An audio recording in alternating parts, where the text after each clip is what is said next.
आज की वीडियो में हम लोग गोजो की गॉड लाइक फॉर्म्स की बात करेंगे और एट द एंड एक सीक्रेट मिस्ट्री फॉर्म को डिस्कस करेंगे जो कि पूरे जुजुत्सु काइसन की यूनिवर्स को ब्रेक कर सकती है। वीडियो बहुत इंटरेस्टिंग होने वाली है, so watch till the end. Gojo Satoru ने गोजो फैमिली के अंदर जन्म लिया। इस बंदे की बर्थ ने लिटरली जुजुत्सु काइसन की यूनिवर्स में बैलेंस ऑफ पावर को तहस नहस कर दिया। 400 सालों में वो फर्स्ट ह्यूमन है जो कि सिक्स आइज और द लिमिटलेस दोनों ही एबिलिटीज के साथ पैदा हुआ। लिमिटलेस टेक्निक की मदद से गोजो इन्फिनिटी कॉन्सेप्ट को रियलिटी में कन्वर्ट करके स्पेस को अपनी मर्जी से मैनिपुलेट कर सकता है। दूसरी तरफ गोजो की सिक्स से उसको एक्स्ट्राऑर्डिनरी परसेप्शन मिलता है और उसकी दूसरी एबिलिटीज भी इनहेंस हो जाती हैं। गोजो के बचपन के बारे में हमें ज्यादा इन्फॉर्मेशन तो नहीं दी गई, बट इतना हम लोग जानते हैं कि टोजी के पास जीरो कर्स्ट एनर्जी होने के बावजूद गोजो उसको इजीली सेंस कर सकता था। टोजी ने बताया कि वो फर्स्ट और लास्ट टाइम था जब किसी ने उसको सेंस किया। इतनी छोटी सी एज के अंदर ही गोजो एक मॉन्स्टर था। तो आगे जो फॉर्म्स हम लोग डिस्कस करने वाले हैं, सोचो वो कितनी नेक्स्ट लेवल की पावरफुल होंगी। स्टूडेंट गोजो बड़ा होकर जुजुत्सु हाई स्कूल में एडमिशन लेता है और वो गेटो और शोको वाली क्लास ज्वाइन कर लेता है। गोजो अपनी पावर से अच्छे से अवेयर था, इसलिए वो शुरू से ही काफी घमंडी था। इस पॉइंट पर उसके पास जितनी मर्जी पावर हो, लेकिन स्टूडेंट गोजो काफी यंग था और उसके पास फाइटिंग एक्सपीरियंस भी नहीं था, जो कि टोजी वाली फाइट से साफ साफ दिख जाता है। गोजो एक मिशन से वापस आ रहा होता है कि पीछे से टोजी उस पर अटैक कर देता है। यहाँ पर गोजो शॉक हो जाता है कि उसको एक ही सेकंड में टोजी को सेंस कर लेना चाहिए था, बट वो नहीं कर पाया। दोनों की फाइट कंटिन्यू हो जाती है, लेकिन गोजो कुछ टाइम बाद रियलाइज करता है कि वो टोजी के मूव्स रीड नहीं कर सकता, क्योंकि टोजी के पास कर्ज एनर्जी है ही नहीं। गोजो उसको डिफीट करने की पूरी कोशिश करता है, लेकिन फाइट ज्यादा देर तक नहीं चलती और वो टोजी से हार जाता है। टोजी उसकी नेक स्लैश कर देता है और गोजो यहाँ पर रियलाइज करता है कि वो अपनी एबिलिटीज पर जितना घमंड किया करता था, आखिर वो उतना पावरफुल है नहीं।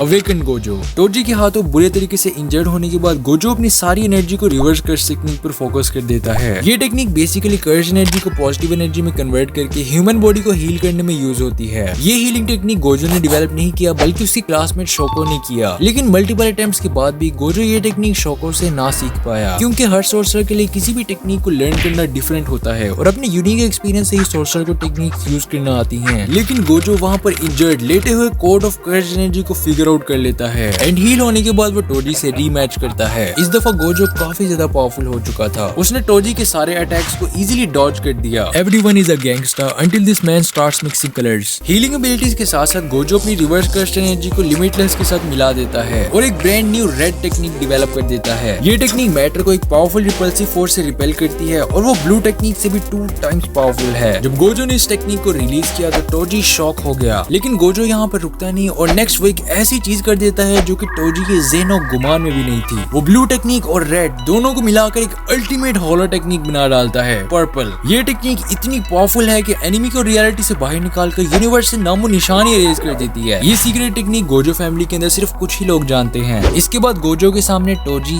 1 मिनट भी नहीं टिक पाया। ओके, सो यहाँ तक हमने गोजो की बैक स्टोरी वाली सारी फॉर्म्स कवर कर ली। नेक्स्ट बात करते हैं एडल्ट गोजो के बारे में। गोजो की लास्ट और इस वाली फॉर्म में डिफरेंस ये है कि वो अपनी डोमेन एक्सपेंशन को भी डेवलप कर चुका है, which is infinite void. Purple technique को यूज करने के बाद गोजो अपने टाइम का स्ट्रॉन्गेस्ट सोर्सर बन चुका था, लेकिन अपनी डोमेन एक्सपेंशन डेवलप करने के बाद वो बिल्कुल ही नेक्स्ट लेवल पर चला गया। इवन जुजुत्सु हाई स्कूल के हायर अप्स भी उससे डरने लग गए कि अगर वो उनके खिलाफ हो गया तो सारे सोर्सर्स मिलकर भी उसको नहीं रोक पाएंगे। यूजी ने भी जब उससे पूछा कि क्या वो फुल पावर सुकुना को डिफीट कर पाएगा, उसने बड़े ही कॉन्फिडेंटली जवाब दिया कि हाँ, थोड़ी सी परेशानी होगी but he would win. Yeah, sure. और यूजी के अंदर पोटेंशियल देखकर उसको ट्रेन करता है। गोजो बिलीव करता है that one day Yuji will surpass him. Adult Gojo का फुल पोटेंशियल हम लोगों ने पहली बार जोगो वाली फाइट में देखा। जोगो के काफी अटैक्स के बाद भी वो गोजो को छू भी नहीं पाया और एट द एंड उसने अपनी डोमेन एक्सपेंशन को यूज किया। जोगो की domain expansion coffin of the iron mountain अपने एक्सट्रीमली हाई टेम्परेचर की वजह से फेमस है। अगर एक एवरेज सोर्सर गलती से भी उसमें अपना कदम रख ले तो इवन उसका स्केलेटन भी आइसक्रीम की तरह मेल्ट हो जाएगा। बट एडल्ट गोजो इतना पावरफुल है कि अपनी डोमेन में ट्रैप करने के बाद भी वो उसका कुछ न बिगाड़ पाया। यूजी के सामने शो ऑफ करने के लिए गोजो अपनी डोमेन एक्सपेंशन निकाल लेता है, इन्फिनिट वॉइड, जो कि जोगो की डोमेन एक्सपेंशन से कुछ ज्यादा ही पावरफुल है। जोगो के माइंड के अंदर अनलिमिटेड इंफॉर्मेशन भर जाती है, जिसकी वजह से वो मूव भी नहीं कर पाता। अभी से ही गोजो इतना पावरफुल हो चुका है, तो सीक्रेट फॉर्म जो आगे हम लोग इस वीडियो में कवर करने वाले हैं, सोचो वो तो बिल्कुल ही गॉड लेवल होगी। Next is Shibuya Gojo. Shibuya के अंदर गोजो के लिए कर्सेस को डिफीट करना कोई मुश्किल काम नहीं था, but his hands were tied, क्योंकि उस ट्रेन स्टेशन पर बहुत सारे सिविलियंस थे और अगर वो अपनी फुल पावर यूज करता तो कर्सेस के साथ साथ इनोसेंट लाइव्स को भी खतरे में डाल देता। वंस अगेन गोजो पावरफुल होने के साथ साथ स्मार्ट होने का भी प्रूफ देता है। वो एक ऐसी चीज कर दिखाता है जो कि शिबुया में किसी ने एक्सपेक्ट नहीं की थी। गोजो अपनी डोमेन को 0.2 सेकंड के लिए ओपन कर देता है, जिसकी वजह से वहां पर प्रेजेंट हर एक बंदा अनकॉन्शियस हो जाता है और गोजो सिर्फ कुछ ही मिनट्स में सारे ट्रांसफिगर्ड ह्यूमंस की छुट्टी कर देता है। आफ्टर दैट केंजाको गोजो को प्रिजन रेल में सील कर देता है एंड शिबुया इंसिडेंट के एंड होने पर गोजो को जुजुत्सु सोसाइटी से एक्सपेल कर दिया जाता है एंड उसको अनसील करना एक क्राइम होगा, क्योंकि according to Jujutsu higher ups Geto को डेथ सेंटेंस देने के बाद भी वो खाता पीता अलाइव एंड किलिंग दिखाई दे रहा था और गोजो को शिबुया में उसका अकॉम्प्लिस एज्यूम कर लिया गया, जिसके बाद गोजो काफी टाइम तक सील्ड ही रहता है। बट उसकी कहानी यहाँ पर खत्म नहीं होती। इवेंचुअली कुछ टाइम बाद गोजो अनसील हो जाता है और प्रिजन रैम से बाहर आने के फौरन बाद वो किंजाको को खत्म करने जाता है, लेकिन किंजाको को किल करने से पहले ही सुकुना उसको रोक देता है और वो दोनों एक ड्यूल पर एग्री करते हैं। ऑन 24 दिसंबर जुजुत्सु काइसन की यूनिवर्स की सबसे बड़ी फाइट टेक प्लेस करती है and this is a Dragon Ball level fight. Two strongest domain expansions की टग ऑफ वॉर, आसपास की सारी बिल्डिंग्स का डिस्ट्रॉय होना, कैन यू इवन इमेजिन कितने बड़े स्केल की फाइट है ये। बट फ्रॉड को ना यहाँ पर माहोरागा और फ्यूजन बीस्ट आगिटो को समन कर लेता है और फाइट एक्सट्रीमली फेयर हो जाती है एंड गोजो बिकम्स गो/जो।